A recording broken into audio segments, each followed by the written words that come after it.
Hello friends, Sanjeev Sharma classes में एक बार फिर आपका स्वागत है। आज हम क्लास 9 सब्जेक्ट साइंस अध्याय 2 क्या हमारे आसपास के पदार्थ शुद्ध हैं, is matter around us pure, इसके बारे में पढ़ेंगे। अभी तक हम इस चैप्टर के 5 लेक्चर कंप्लीट कर चुके हैं। ये हमारा छठा लेक्चर है। तो इस लेक्चर में हमने कुछ पॉइंट यहाँ पे दिए हैं। तो पहला पॉइंट आज हमको पढ़ना है बिस्मांगी मिश्रण का। इंग्लिश में इसको कहते हैं हेट्रोजीनियस मिक्सचर। इसके अलावा एक पॉइंट है हमारा मिश्रण की विशेषताएं, जिसको इंग्लिश में कहते हैं कैरेक्टरिस्टिक्स ऑफ मिक्सचर, इसके बारे में पढ़ना है।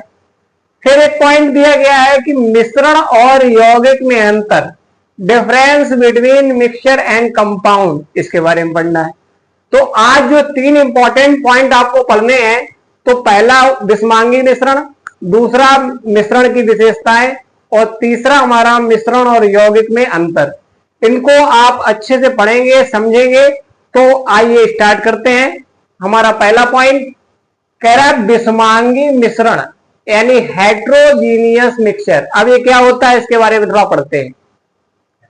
पहला पॉइंट लिखा है कि मिश्रण जिसका प्रत्येक भाग एक समान नहीं होता है, यानी ऐसा मिश्रण जिसका प्रत्येक भाग समान नहीं होता है, वो हमारा बिस्मांगी मिश्रण कहलाता है। पहला पॉइंट हो गया, यानी प्रत्येक भाग का मिश्रण जिसका प्रत्येक भाग एक समान ना हो, यानी ऐसा मिश्रण जिसका प्रत्येक भाग समान नहीं होता है, वो बिस्मांगी मिश्रण कहलाता है। यानी विलयन में अगर कुछ पदार्थ डाले और वो अच्छे से ना घुले तो वो हमारा कहलाएगा बिस्मांगी मिश्रण। दूसरा पॉइंट देखिए, कह रहे संरचना एक समान नहीं होती है, यानी बिस्मांगी मिश्रण में जो संरचना होती है वो एक समान नहीं मिलेगी, कहीं कम और कहीं ज्यादा। दूसरा पॉइंट ये हो गया। थर्ड पॉइंट देखिए, कह रहा है अवयवों के बीच, अवयव का मतलब जिससे ये बना हुआ है, अवयवों के बीच पृथक्करण सीमा स्पष्ट दिखाई नहीं देती है। यानी जब आप विलयन बनाएंगे तो वो पृथक्करण यानी अलग अलग करने की जो सीमा है वो आपको स्पष्ट रूप से दिखाई नहीं देगी। तीसरा पॉइंट हमारा क्लियर हो गया। चौथा पॉइंट कह रहा है कि जल में चाक या रेत, जैसे जल में चाक डाले या रेत डाले तो उसका जो मिश्रण बनता है, यहां पे लिखा है जल में चाक या रेत का निलंबन। निलंबन का मतलब ऐसा पदार्थ जो विलयन में अघुलनशील हो, यानी पूरी तरीके से घुले ना, यानी ऐसा पदार्थ जो विलयन में पूरी तरीके से नहीं घुलता है उसे कहते हैं निलंबन। तो यहां हमने लिख दिया निलंबन के आगे परिभाषा, पदार्थ जो अघुलनशील हो, यानी ऐसा पदार्थ जो विलयन में पूरी तरीके से नहीं घुल सकता, वो हमारा निलंबन कहलाता है। तो फिर से एक बार इसको पढ़ते हैं। बिस्मांगी मिश्रण यानी हेट्रोजीनियस मिक्सचर। पहला पॉइंट, मिश्रण जिसका प्रत्येक भाग एक समान नहीं होता, यानी ऐसा मिश्रण जिसका प्रत्येक भाग समान नहीं होगा, बिस्मांगी मिश्रण कहलाएगा। दूसरा पॉइंट, संरचना एक समान नहीं होती, यानी जो संरचना बन रही है या आकृति बन रही है वो एक समान नहीं होगी। दूसरा पॉइंट हो गया। थर्ड पॉइंट कह रहा है अवयवों के बीच पृथक्करण सीमा स्पष्ट दिखाई नहीं देती। जितने भी अवयव हैं जो आपस में घुले हुए हैं उनके बीच पृथक्करण सीमा यानी उसको विभाजित करने वाली सीमा आपको स्पष्ट रूप से दिखाई नहीं देती है।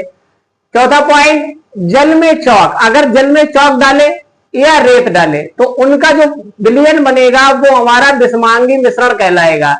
यहां पे लिखा है निलंबन, तो निलंबन का मतलब होता है ऐसा पदार्थ जो विलयन में पूरी तरीके से नहीं घुल सकता, वो हमारा निलंबित पदार्थ कहलाता है। तो बिस्मांगी मिश्रण क्लियर हो गया। अब चलते हैं आगे पॉइंट की तरफ। लिखा है मिश्रण की विशेषताएं यानी कैरेक्टरिस्टिक्स ऑफ मिक्सचर, यानी मिश्रण की क्या क्या विशेषताएं होती है उसको पढ़ेंगे। पहला पॉइंट कह रहा है कि बिस्मांगी होते हैं। कौन? मिश्रण। मिश्रण बता रहा है कि मिश्रण बिस्मांगी होते हैं, यानी ये वाली क्वालिटी इसमें फॉलो करेगी। बिस्मांगी होते, कुछ मिश्रण समांगी भी हो सकते हैं, यानी मिश्रण जो होगा बिस्मांगी होगा, लेकिन कुछ ऐसे मिश्रण भी होंगे जो समांगी भी हो सकते हैं। दूसरा पॉइंट कह रहा है कि मूल पदार्थ जिससे मिलकर बना है के सभी गुण विद्यमान होते हैं तथा इन्हें इनके अवयवों में भौतिक विधियों द्वारा पृथक किया जा सकता है।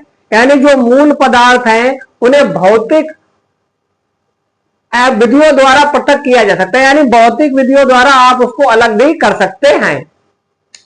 नेक्स्ट हमारा पॉइंट है कि इसका निश्चित गलनांक एवं क्वथनांक नहीं होता है, यानी मिश्रण का निश्चित गलनांक नहीं। गलनांक का मतलब वह बिंदु जिसपे वह गलेगा, एवं क्वथनांक, क्वथनांक का मतलब वह बिंदु जिस पर वह उबलेगा।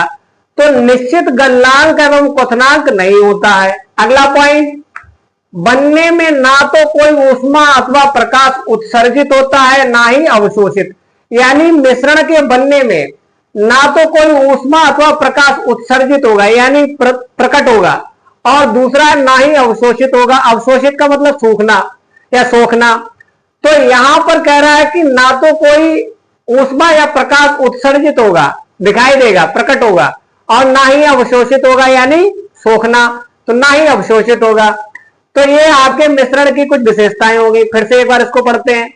मिश्रण की विशेषताएं कह रहा है, कैरेक्टरिस्टिक्स ऑफ मिक्सचर। पहला पॉइंट, विषमांगी होते हैं। कुछ मिश्रण समांगी भी हो सकते हैं, यानी मिश्रण विषमांगी होंगे लेकिन कुछ मिश्रण समांगी भी हो सकते हैं। दूसरा पॉइंट, मूल पदार्थ के सभी गुण विद्यमान होते हैं। जो मूल पदार्थ है यानी पहले वाला जो पदार्थ है उसके सारे गुण विद्यमान होते हैं, तथा इन्हें उनके अवयवों में भौतिक विधियों द्वारा पृथक भी किया जा सकता है, यानी भौतिक विधियों द्वारा इन पदार्थों को अलग अलग भी किया जा सकता है।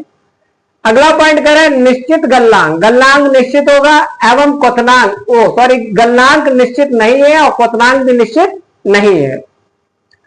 नेक्स्ट पॉइंट करा, बनने में ना तो कोई ऊष्मा अथवा प्रकाश उत्सर्जित होता है ना ही अवशोषित। इसको बनाने में ना तो कोई ऊष्मा या प्रकाश उत्सर्जित होगा और ना ही अवशोषित होगा। तो ये हमारे मिश्रण के कुछ पॉइंट हो गए। अब चलते हैं मिश्रण और यौगिक में अंतर पता करने के लिए। तो लिखा है difference between mixture and compound. अब यानी मिश्रण और यौगिक में क्या अंतर, तो यहां हमने लिखा है मिश्रण और यहां लिखा है हमने यौगिक। तो पहला पॉइंट देखते हैं, कह रहा है 2 या 2 से अधिक द्रव्यों को किसी भी अनुपात में मिलाने से बनता है। यानी 2 या 2 से अधिक द्रव्यों को किसी भी अनुपात में मिलाने पर क्या तैयार होगा, मिश्रण। इसका पॉइंट देखते हैं, 2 या 2 से अधिक तत्वों के निश्चित अनुपात में रासायनिक संयोग से बनता है। इसमें किसी भी अनुपात में मिला सकते हो और इसमें एक निश्चित अनुपात होना चाहिए। सेकंड पॉइंट, बनाने के प्रक्रम में कोई रासायनिक परिवर्तन नहीं होता है, अर्थात ऊर्जा का आदान प्रदान नहीं होता। तो इस वाले में रासायनिक परिवर्तन नहीं होगा और कोई ऊर्जा का आदान प्रदान नहीं होगा। इसमें देखते हैं, निर्माण में रासायनिक परिवर्तन होता है, रासायनिक परिवर्तन होता है अर्थात या तो ऊर्जा अवशोषित होती है या उत्सर्जित। इसमें रासायनिक परिवर्तन होगा, या तो ऊर्जा अवशोषित होगी यानी सोखी जाएगी, या उत्सर्जित होगी यानी प्रकट होगी। अगला पॉइंट, अवयवों के गुणधर्म विद्यमान रहते हैं। जो भी अवयव हैं उनके गुण इसमें विद्यमान रहेंगे। इसमें गुण उनके अवयवों के गुण से अधिकांशतः भिन्न होंगे। इसमें जो गुण होगा उसके अवयवों से हमेशा भिन्न होगा, अलग अलग होगा। अगला पॉइंट कह रहा है, गलनांक एवं क्वथनांक निश्चित नहीं होते। मिश्रण में गलनांक और क्वथनांक निश्चित नहीं होते, इसमें गलनांक एवं क्वथनांक निश्चित होते हैं। यौगिक में गलनांक एवं क्वथनांक निश्चित होते हैं लेकिन मिश्रण में नहीं होते। ये कह रहा है कि ये एक विषमांगी होते हैं, यानी मिश्रण कैसा है, विषमांगी, और यौगिक कैसा है, समांगी। इसके अलावा कह रहा है अवयवों को भौतिक विधियों द्वारा पृथक किया जा सकता है। इसमें अवयवों को, जो भी अवयव हैं उनको भौतिक विधियों द्वारा अलग किया जा सकता है, और इसमें कह रहा है कि अवयवों को भौतिक विधियों द्वारा पृथक नहीं किया जा सकता। तो ये हमारे अंतर है मिश्रण और यौगिक में। तो फिर से एक बार इसको पढ़ते हैं। पहला कह रहा है मिश्रण और यहां लिखा है यौगिक। पहला पॉइंट देखो, 2 या 2 से अधिक द्रव्यों को किसी भी अनुपात में मिलाने से बनता है। 2 या 2 से अधिक द्रव्यों को किसी भी अनुपात में मिला देंगे तो मिश्रण बन जाएगा। 2 या 2 से अधिक तत्वों के निश्चित अनुपात में रासायनिक संयोग से बनता है। 2 या 2 से अधिक यौगों के निश्चित अनुपात, यानी अनुपात कैसा होना चाहिए, निश्चित। निश्चित अनुपात में बनेगा तो हमारा क्या कहलाएगा, यौगिक कहलाएगा। बनाने के प्रक्रम में कोई रासायनिक परिवर्तन नहीं होता, या रासायनिक परिवर्तन नहीं होता, अर्थात ऊर्जा का आदान प्रदान नहीं होगा। यहां रासायनिक परिवर्तन होता है, अर्थात ऊर्जा अवशोषित भी हो सकती है और उत्सर्जित भी। अवशोषित का मतलब सोखना और उत्सर्जित का मतलब प्रकट होना। अवयवों के गुणधर्म विद्यमान रहते हैं, कह रहा गुण उनके अवयवों के गुण से अधिकांशतः भिन्न रहते हैं। इसमें विद्यमान रहेंगे वही गुण और इसमें भिन्न होंगे। अगला पॉइंट, गलनांक एवं क्वथनांक निश्चित नहीं होते। इसमें गलनांक एवं क्वथनांक निश्चित नहीं है और इसमें गलनांक एवं क्वथनांक निश्चित होते हैं। इसे विषमांगी होता है और ये समांगी होता है। अवयवों को भौतिक विधियों द्वारा पृथक किया जा सकता है और यहाँ अवयवों को भौतिक विधियों द्वारा पृथक नहीं किया जा सकता। तो ये हमारे 3 पॉइंट थे, विषमांगी मिश्रण, मिश्रण की विशेषताएं और मिश्रण और यौगिक में अंतर। तो हमको लगता है कि ये आपको बहुत अच्छे से समझ में आया होगा। अगर आपको ये वीडियो अच्छा लगता है तो लाइक और सब्सक्राइब कर दें, जिससे हम आगे की वीडियो आपको उपलब्ध कराते रहे। और हम चाहेंगे कि आप इसको बोर्ड पे ही लिखते समय जो लिखा हुआ है उसको समझते समय आपको याद हो जाए और आप अच्छे से नोट्स बना लें और एग्जाम में अच्छे से तैयारी करें। धन्यवाद।